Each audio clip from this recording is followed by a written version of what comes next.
Ladies and gentlemen, this is the main event of the evening. It's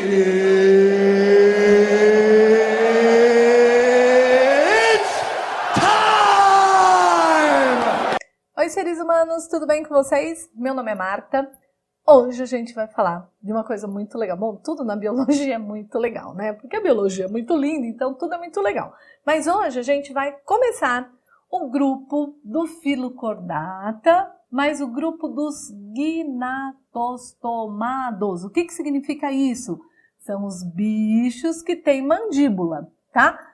Vejam as outras aulas, né, para ver dos bichos que não têm mandíbula. Então, os bichos que têm mandíbula começam com quem, gente? Começa com os nossos peixes maravilhosos, tá? Então, esses peixes que a gente aprendeu a amar, a curtir pra caramba, né, com o Procurando Dory, com aqueles desenhos todos que mostram pra gente os peixes com uma outra característica interessante, né, com medo de aquário, aquelas coisas de doido. Esses peixes, eles têm muitas coisas legais para contar pra gente e para que a gente possa curtir mais esse grupo de animais, tá?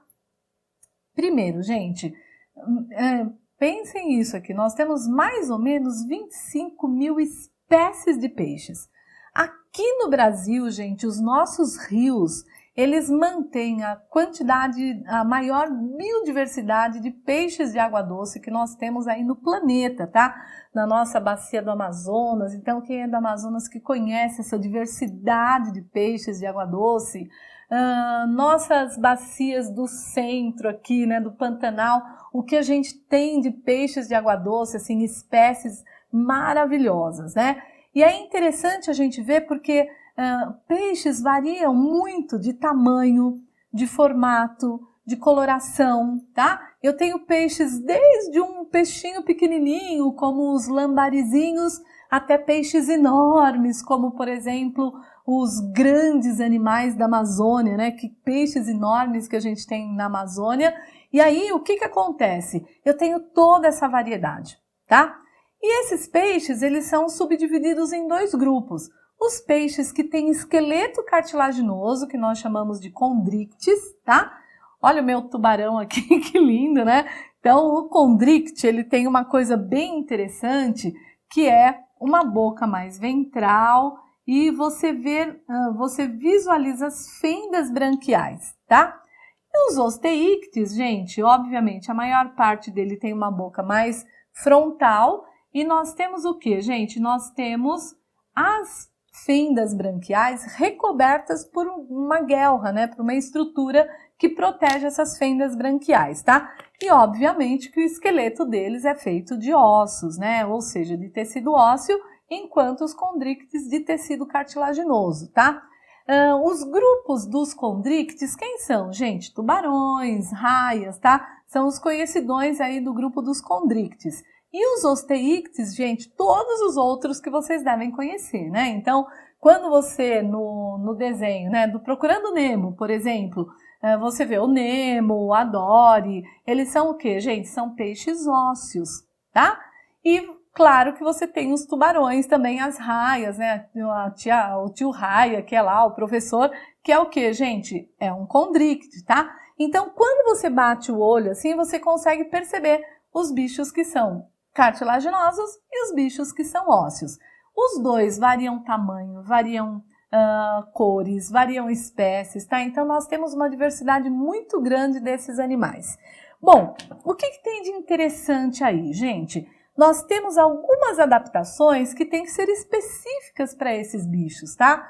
Como, por exemplo, órgãos sensoriais. Esses bichos não têm uma visão muito boa, tá? Então, eles têm um olfato mais desenvolvido para que eles possam, então, se virar aí no meio aquático, né? Então, nós temos assim, eles não são animais que têm pálpebras sobre os olhos, tá? Nem glândulas lacrimais, obviamente. Então, eles têm uma visão muito limitada. Porém, eles têm o quê, gente? Eles têm adaptações para órgãos sensoriais diferenciados. Como, por exemplo, nos condrictes a gente tem uma linha lateral que vai fazer com que esse bicho tenha a nítida noção de onde ele está, de temperatura, etc, tá? nos osteíctes, desculpa. E nos condrictes a gente já não tem essa linha, mas a gente tem outros órgãos sensoriais extremamente aguçados, né? Todo mundo já ouviu falar que o tubarão ele percebe a grandes distâncias quando tem o quê, gente? Quando tem alguém machucado que derrama sangue ali e que ele vai perceber. Isso não é lenda não, né? Não é lenda marinha, tá? Isso realmente acontece com esses animais, tá? Então, eles têm uma adaptação toda diferenciada para esses órgãos sensoriais, tá? Locomoção e flutuação, gente, o que acontece? Esses animais, eles vão ter nadadeiras dorsais, nadadeiras ventrais, nadadeiras anais, nadadeiras caudais, tá? Nadadeiras peitorais, para quê, gente? Um grupo de nadadeiras muito grandes para que eles possam, então, se locomover no ambiente onde eles estão, quer seja de água doce, quer seja de água salgada, né? Nós temos animais que são animais de fundo, principalmente peixes, tá? Que são peixes de fundo e que eles se adaptam, obviamente, à estrutura daquele fundo para ele poder se locomover ou mesmo para ele poder nadar, fazer ninho, etc, tá? Bom, nós temos a questão da flutuação.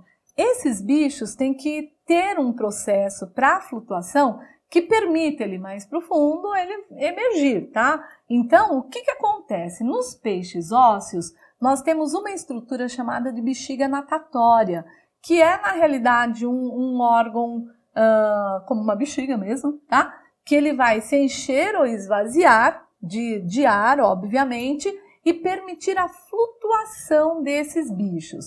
Os condrictes já não têm essa bexiga natatória, tá? Então, para que eles possam flutuar, eles têm todo um mecanismo metabólico para esse processo de flutuação. Isso é uma coisa bem interessante e que a gente consegue visualizar nesses animais, tá? A questão do metabolismo é por conta do quê, gente? Imaginem, se eu sou um peixe de água salgada, eu tenho que fazer o quê para poder suportar uma quantidade de sais dissolvidos ali na água e eu não perder água, né? Porque se vocês lembrarem lá da osmose, quando a gente está num meio hipertônico, a tendência a acontecer o quê, gente? A água do meio hipotônico migrar para o meio hipertônico. Então, a tendência seria que esses animais perdessem muita água por eles estarem no meio hipertônico em relação ao organismo deles, tá? Então, eles têm toda uma parte de adaptação, de retenção de amônia, ácido úrico e ureia, né? Principalmente a ureia, tá? E a amônia, eles retêm esses excretas nitrogenados para poder manter o equilíbrio osmótico do organismo, tá? Então são o que, gente? São adaptações que esses bichos devem ter para enfrentar os ambientes onde eles vivem, tá? A gente vai conhecer um pouquinho mais sobre cada um deles. Não fujam, espera só um pouquinho. Seres, olha aqui, eu fiz uma colinha aqui para vocês, tá? Então, de órgãos sensoriais, as adaptações, o que nós temos? Como eu falei para vocês, o olfato, que é muito desenvolvido, na grande maioria deles, tá? Nós temos uma coisa interessante, que é o ouvido ou orelha, né? Hoje que a gente fala interno, porque esse ouvido interno está mais conectado ao labirinto, né? Para poder saber o que, gente? Para poder saber a questão de posicionamento desse animal, né? Onde é que ele tá, como é que ele tá direitinho. E esses bichos têm essa questão da orelha, né? É uma parte externa que não tem um pavilhão, mas tem uma orelha interna que é justamente onde está o labirinto para ele poder saber o que está acontecendo, né? Que o labirinto que nos dá essa posição, né? Se a gente está em pé, deitado e por aí vai, tá? E a linha lateral, que é aquela linha sensorial para que esses bichos possam perceber o quê? Vibrações do local onde eles estão, temperatura do local onde eles estão. Então, essa é a questão dos órgãos sensoriais, tá? Locomoção e flutuação, o que acontece? Para os condrictes, eles têm uma musculatura muito forte, essa musculatura, ela mantém esses bichos, né, em movimento. Se ele parar, gente, esse bicho vai afundar, então ele tem que estar em constante movimento, senão ele afunda. e essa musculatura que garante para eles essa flutuação. E tem uma outra coisa interessante que é um excesso de óleo que se acumula no fígado desses animais e faz com que eles fiquem o quê, gente?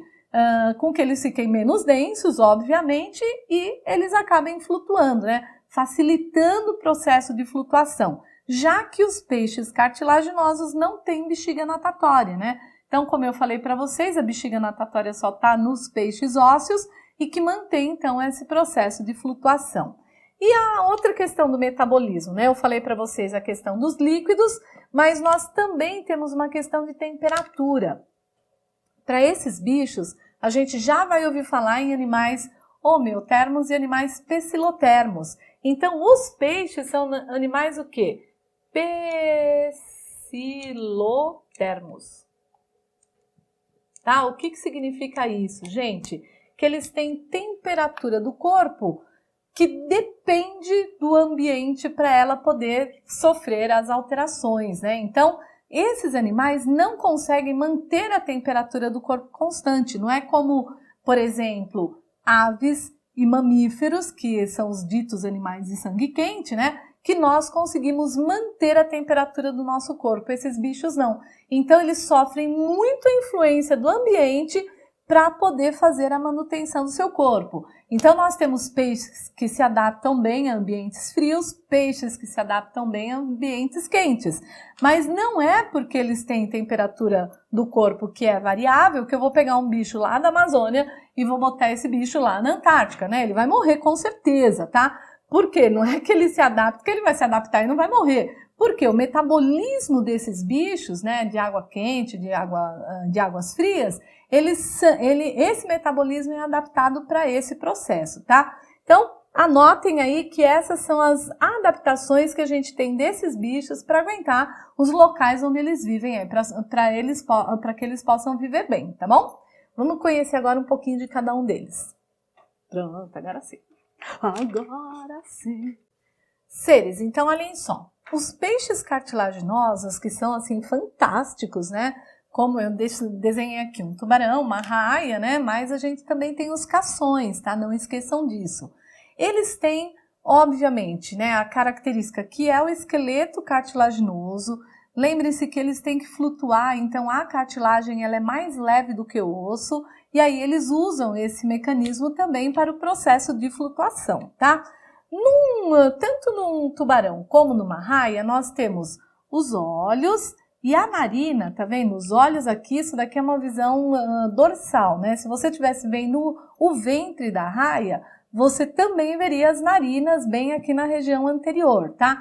Por que a narina está na região anterior, gente? Porque significa que esses bichos, principalmente tubarões, eles têm o quê? Eles têm um olfato muito aguçado. Os olhos estão um pouquinho mais para trás e atrás dos olhos a gente tem um espiráculo, tá vendo? Parece até uma sobrancelha, mas não é, viu?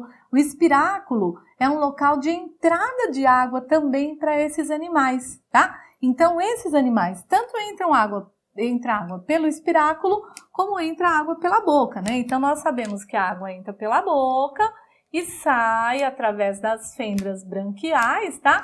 E é no momento que sai das fendas branquiais é que retém o oxigênio dissolvido na água para que eles possam, então, ter energia para poder realizar os processos todos metabólicos, tá? Bom, o que mais que nós temos de interessante? A boca dos tubarões e das raias fica na posição ventral, né? Como eu fiz aqui. Se a gente estivesse vendo a raia, também a posição ventral. E automaticamente, o que tem de interessante é que no caso dos tubarões, a gente tem uma série de dentes. E a coisa mais interessante do mundo é que esses dentes vão sendo substituídos à medida que eles vão perdendo. Então você vê a boca com uma série de dentes vindo, né? Então ele perde um, vem o outro na frente. Imagina, né? Não existe dentista de tubarão, tá, gente? Porque ele perde um e um outro já vai tomando o lugar daquele que ele perdeu, tá? Obviamente são animais carnívoros, né? Então eles são predadores, tá? Então tem todas essas características aí de um bom tubarão ou de uma boa raia que vocês conheçam, tá? Raias também são carnívoras. O grande problema das raias são o quê, gente? O veneno que elas têm na porção final da sua cauda, tá? e que elas ocasionam grandes problemas, né? Bom, nadadeiras. Então, eu tenho aqui nadadeiras dorsais, nadadeira caudal, nadadeiras pélvicas, nadadeiras peitorais para os tubarões. Os tubarões, gente, perto da nadadeira pélvica, ele tem na realidade é uma nadadeira pélvica modificada que nós chamamos de clasper, tá? O que é esse clasper, gente? Ele funciona como aspas, como um pênis, né? Para quê, gente? Para poder introduzir os gametas masculinos na fêmea, né? E existem tubarões assim, que eles fecundam a fêmea, essa fêmea vai desenvolver os filhotes dentro do corpo dela, numa estrutura toda bonitinha lá, mas não tem útero, não é nada disso, tá? Não tem placenta nem nada. E nós temos tubarões também que esses ovos saem e eles ficam envoltos por uma camada córnea e que esses tubarõezinhos se desenvolvem ali, tudo bem? As raias, a mesma coisa, né? Elas têm um instrumento também muito parecido com o clasper para poder introduzir os espermatozoides nas fêmeas. Tudo bem? O que tem de muito mega interessante, que isso já foi pergunta de vestibular várias vezes, né?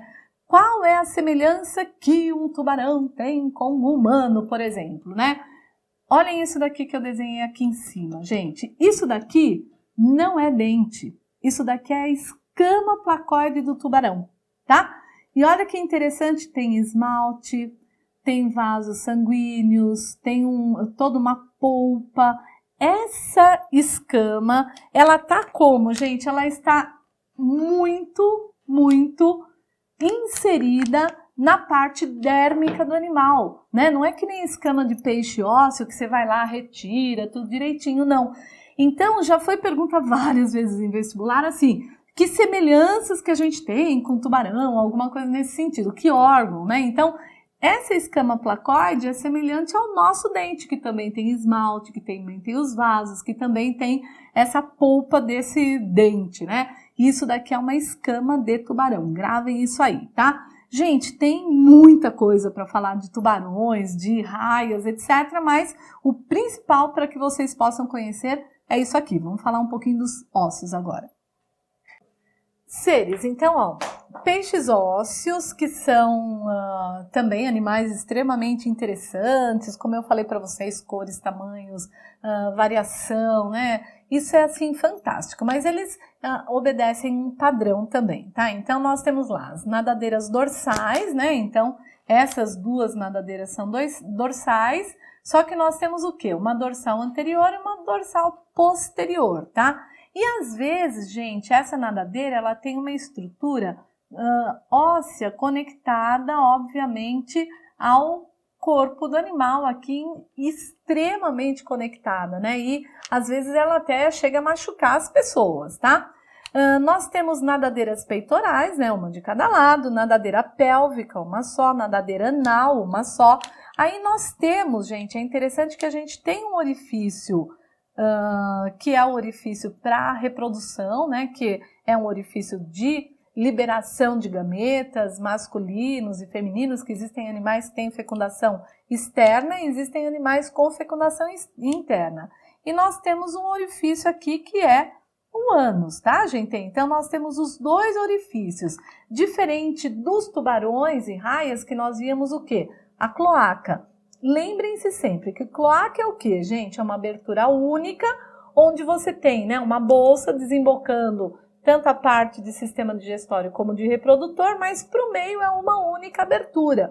Cloaca a gente vai ver, vimos lá nos tubarões e a gente vai ver em grupos mais para frente também, como por exemplo aves, né, que tem cloaca e não tem ânus e abertura genital, tá? Então isso daqui é uma abertura genital, né? A gente tem uma abertura genital, tá? E aqui nós temos ânus, temos os dois aqui para os peixes ósseos. Olha o que eu falei para vocês, que interessante essa cabeça aqui, né? A boca sempre é uma boca anterior, as narinas aqui também na região anterior e os olhos, gente, também sem pálpebras, sem glândulas lacrimais, etc, tá? Isso daqui que eu desenhei em rosa, gente, é aquela parte que a gente chama de opérculo, né?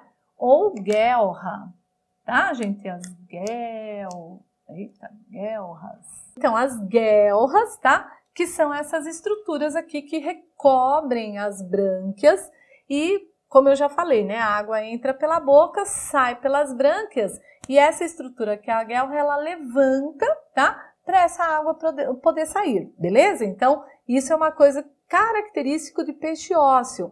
Lá nos peixes cartilaginosos, a gente via as fendas branquiais, que pode ser até 5. Aqui nos peixes ósseos, as fendas branquiais, elas estão protegidas por essa guelra, tá? Olha o que eu fiz aqui, eu desenhei em laranjão, bem forte aqui para vocês. Essa é a linha lateral, que a gente já falou, que é aquela linha que faz o quê, gente? Que faz aquela, dá a sensação de onde está esse bicho, qual a temperatura, que movimento que eu tenho na água, tá? Então, é uma estrutura de sensibilidade para esse animal que é muito evidente nos peixes ósseos e não tão evidente nos peixes cartilaginosos, tá? Que mais, gente? Tem lá uma nadadeira caudal, né? Tem a nadadeira anal e tem a nadadeira pélvica, beleza? Então, esses bichos, eles têm vários tipos de reprodução, assim, tudo reprodução sexuada, mas a fecundação pode ser externa ou interna. O desenvolvimento, né, ele pode ser um desenvolvimento direto ou indireto. Eles podem ser ovíparos puros ou ovovivíparos, tá? Alguns desses peixes ósseos, eles deixam os ovos na boca e terminam, né, toda a parte termina a parte de desenvolvimento embrionário na boca. Gente, muitos não sabem, mas o cavalo marinho, por exemplo, ele é um peixe ósseo e ele tem toda uma particularidade, né? Que é o macho que reserva os ovos até o nascimento dos filhotes. Então, vale a pena vocês verem isso, que é muito bonitinho, tá? É bonitinho demais. A gente tem até fotos lá, né, dos cavalos marinhos que dá para vocês olharem bonitinho, tá?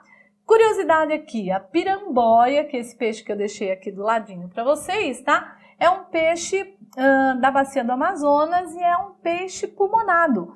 Lembra que eu falei que existem alguns peixes, né, porque eles todos estão respirando aqui por brânquias, mas nós temos a piramboia que é um peixe pulmonado. Talvez seja aí uma evolução, iniciando aí para os anfíbios, que esses peixes têm lá já uma parte do desenvolvimento de um pequeno pulmão e ele pode tranquilamente obter esse oxigênio fora da água, tá? Alguns peixes fazem travessias, né? Tem um monte de curiosidade aí sobre peixes que daria pra gente falar a vida inteira se a gente quisesse, tá?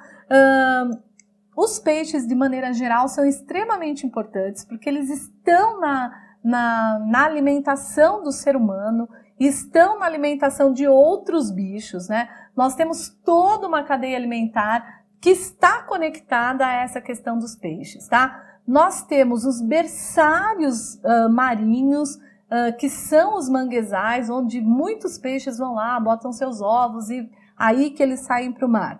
Nós temos, para água doce, gente, nós temos os pântanos, etc., que também são berçários, né? E aí vai um apelo mesmo, para a gente olhar melhor para esses meios aquáticos que a gente tem por aí, porque toda vez que a gente tiver um acidente em qualquer meio aquático, a gente vai afetar diretamente essa cadeia aqui e aí a gente extermina completamente com esses animais, tá?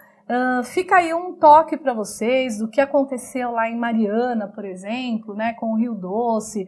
Gente, com tudo que aconteceu, a quantidade de animais que morreram, isso tudo é por quê, gente? Isso tudo porque esses bichos, eles ficam à mercê do que acontece naquele ambiente aquático, tá? Tudo para eles depende de lá. Os ovos, a criação desses filhotes deles depois, então vale a pena a gente repensar um pouquinho essas ações, tá? Gente, é isso, né? Daria pra gente falar a vida inteira aqui desses bichos, mas eu espero que vocês tenham curtido e que vocês comecem um pouquinho atrás, mas vejam aí uns filmes dos cavalos marinhos que valem a pena, deem uma olhadinha aí nessas situações, tá bom? Seres, um beijo no coração de todos e até a próxima!